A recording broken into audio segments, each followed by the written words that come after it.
ధనురాశి వారికి ఈ వారం 2 గ్రహాల తాలూకు అనుకూలతలు మాత్రమే గోచరిస్తూ ఉన్నాయి. అది కూడా సప్తమ స్థానస్థిత గురుడు, తృతీయ స్థానస్థిత చంద్రుడు. ఈ చంద్రుడు కూడా 2 రోజులు మాత్రమే ఉంటారు. తదుపరి చంద్రబలం కూడా తగ్గిపోతుంది. అంటే కేవలం గురుబలం మీద మాత్రమే ఆధారపడి ముందుకు వెళ్ళవలసినటువంటి పరిస్థితులు. అర్ధాష్టమ శనేశ్వరుడు, అలాగే అష్టమ స్థానస్థిత రవి, బుధులు ప్రధానంగా ఇబ్బంది పెట్టేటువంటి గ్రహ సంపత్తి. దుర్దోషశ్చత్రు సంవాదో గమనం యథా అన్నది శాస్త్రం. ప్రత్యేకించి గమనించండి, చాలా కష్టపడుతూ ఉంటారు. అసలు కష్టపడే రాసుల్లో ప్రధానమైనటువంటిది ధనస్సు. ఎందుకంటే ఆ తత్వం అటువంటిది. వీరు ఏది ఈజీగా వస్తే దాన్ని ఒప్పుకోలేరు, మనసు ఒప్పుకోదు. మన కష్టానికి ఈ ప్రతిఫలం వచ్చింది చాలు అనేటువంటి ఉద్దేశంతోనే జీవితాన్ని నెట్టుకుంటూ వస్తూ ఉంటారు. అలాంటిది ఎంత కష్టపడ్డా ప్రతిఫలం రాకపోతే మాత్రం మానసికంగా ఇబ్బంది పడుతూ ఉంటారు.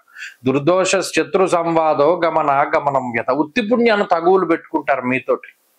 కుటుంబ సభ్యులు కానీ, సంతానం కానీ, ఇతరులు కానీ మీరు చెప్పేటువంటివన్నీ అక్షర సత్యాలు అయినప్పటికీ వారికి అర్థం కావు. మీ గ్రహస్థితి బాగా లేకపోవడం వల్ల మీరు ఏవైతే అక్షర సత్యాలు చెప్తారో ఎప్పుడూ కూడా రోగాన్ని తగ్గించే మందు చేదుగానే ఉంటుంది.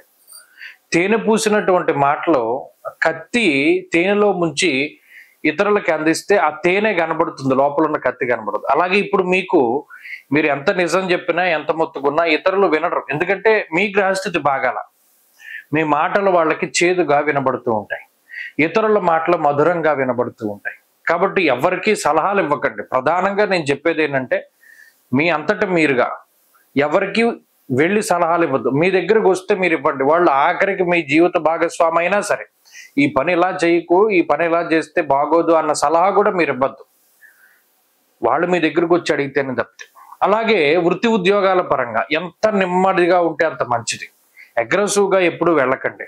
ఏదైనా నిర్ణయం తీసుకోవాల్సి వస్తే టైం పోయినా పర్లా, కొంత ఆలోచించి నిర్ణయం తీసుకోండి. మిమ్మల్ని కాపాడేటువంటి వారు గురువు మాత్రమే.